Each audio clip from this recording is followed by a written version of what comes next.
Welcome back. Today we're going to be talking about the heart and characteristics of vessels. But before we start, I wanted to go over a quick overview of the functions of the cardiovascular system.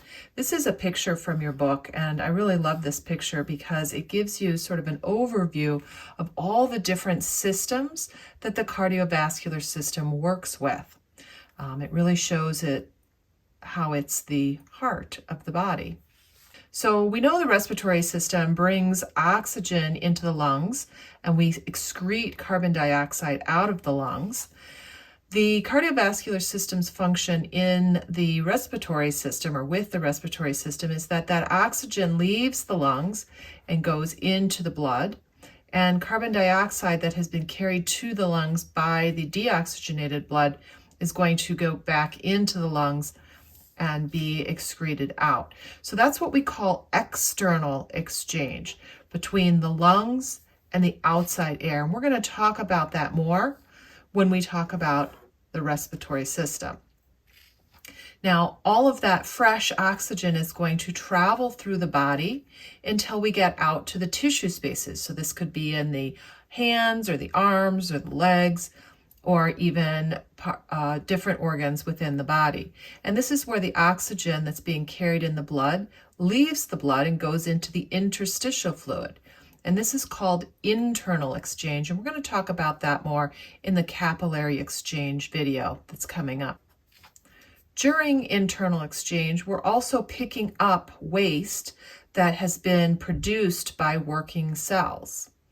So that CO2 waste comes back into the cardiovascular system, and then we're going to be traveling past the kidneys. And again, in the urinary system, we're going to learn about the three processes that happen between the cardiovascular system and the kidneys. We have filtration, reabsorption, and secretion. And materials move back and forth between the cardiovascular system blood vessels and the kidney nephron tube. The cardiovascular system also interacts with the digestive system. When we eat food and it gets digested and broken down in the small intestine, those nutrients cross the walls of the small intestine and enter the cardiovascular system. The cardiovascular system also takes those nutrients to the liver in the hepatic portal vein. And then we go back to the heart. Now, one thing that isn't on this picture is the muscular system. So remember, we've learned about how skeletal muscles contract and produce CO2 and hydrogen ion waste. Another thing that happens is they use a lot of ATP.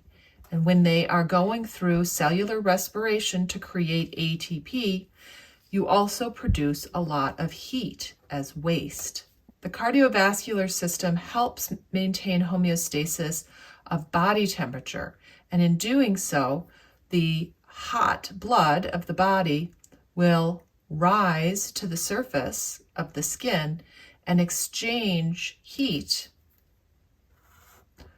with the outside of the body. So we can lose heat by allowing more blood vessels to vasodilate and expand and rise to the surface. And we can retain heat when we're cold by allowing less blood to go to the periphery.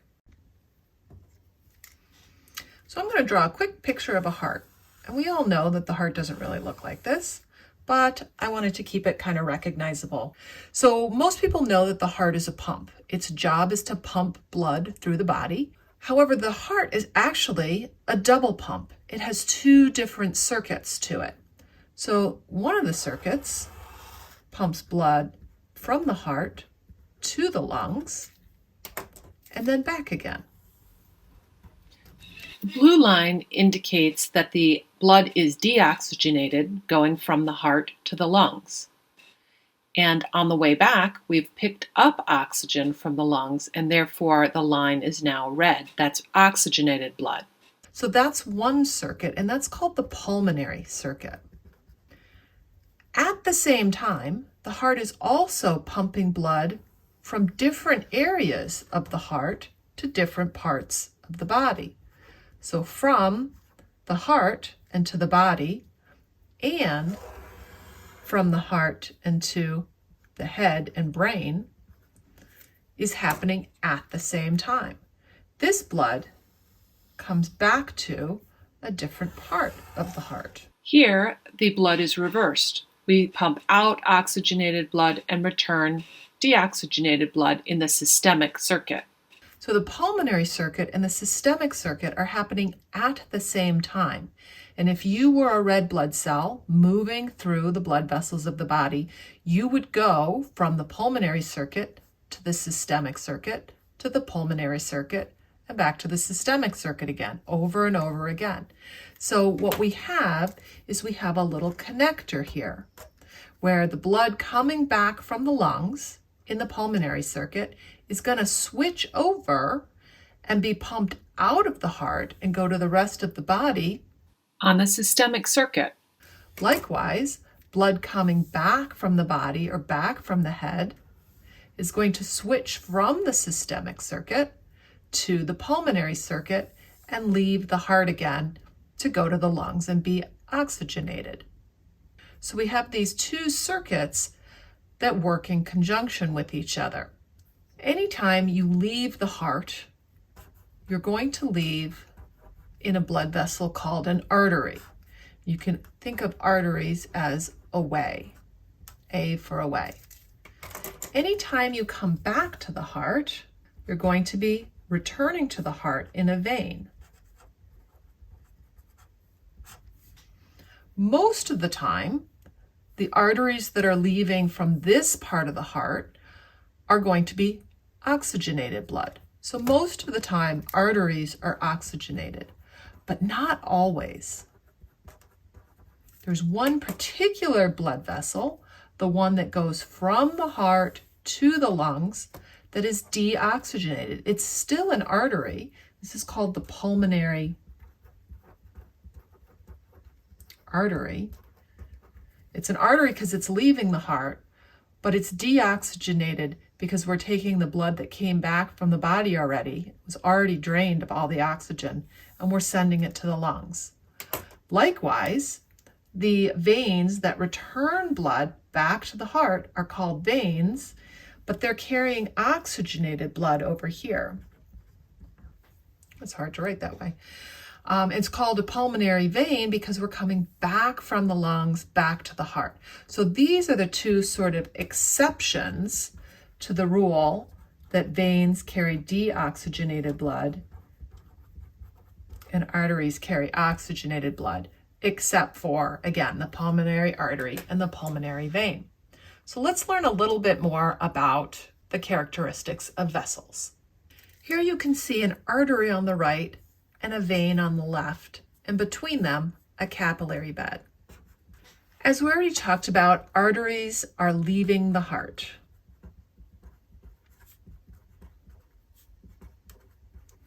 And in general, they're headed toward the tissues. Because they're leaving the heart, they're at very high pressure.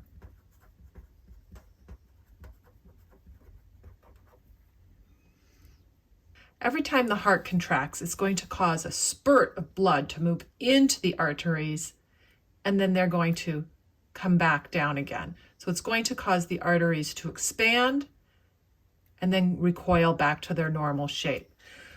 In order for them to do this, we have to have a large amount of elastic tissue. You can also see that arteries have a pretty thick muscular layer inside of them.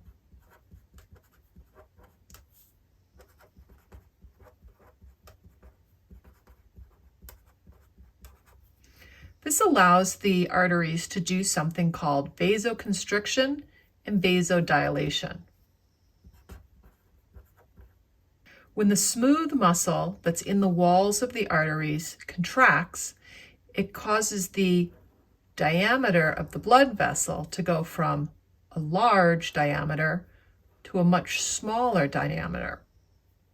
This decreases the volume inside the lumen of the artery. And remember, the lumen is the inner hollow part of the blood vessel.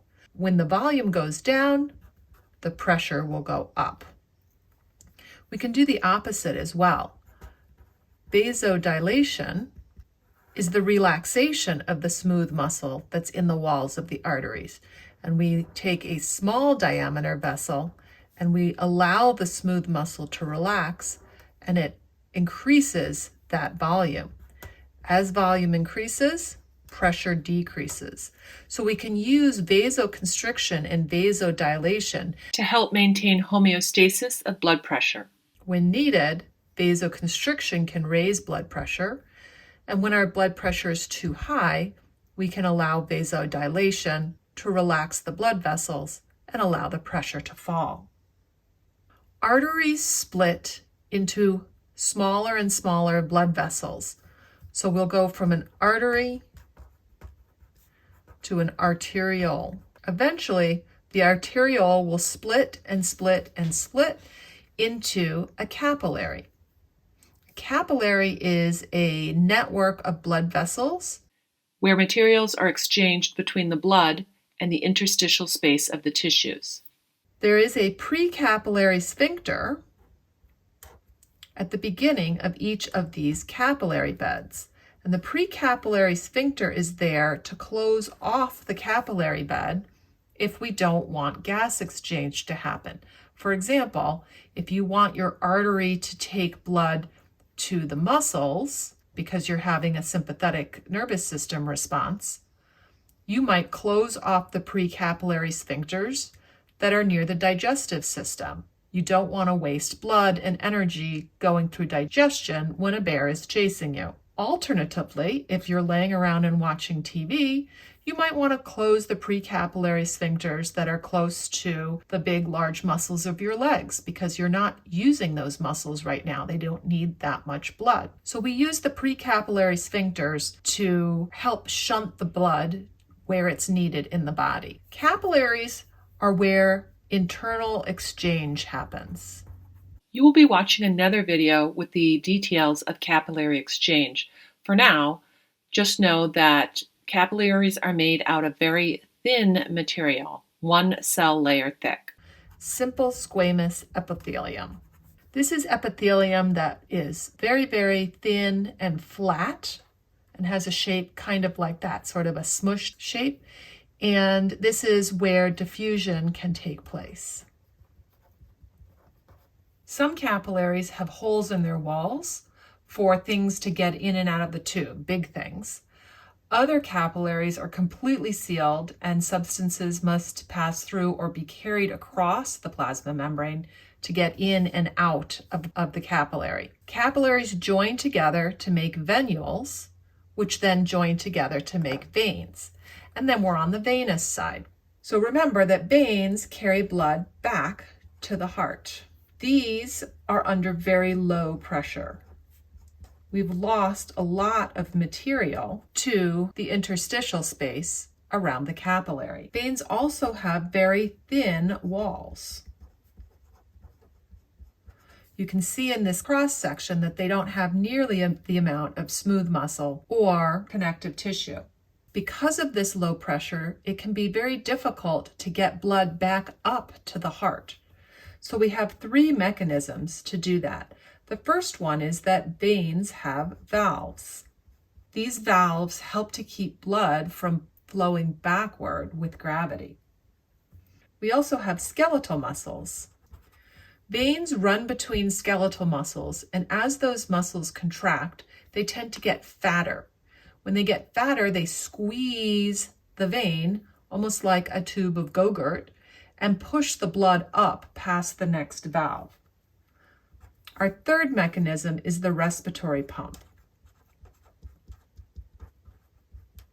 This utilizes differences in pressure between the thoracic cavity and abdominal cavity as we breathe, and also helps to push blood up the last little way towards the heart. Because the pressure is so low and the walls of the vein are relatively thin, phlebotomists will perform a blood draw from a vein. called a venipuncture. When the pressure is very low, we have such a hard time pushing blood back up to the heart, it can pool in the extremities. The pooled blood can form clots, and this is known as deep vein thrombosis, or DVT, and can be potentially a life-threatening situation, especially if that clot breaks off and moves to the brain or the heart. That's it for today. See you in class.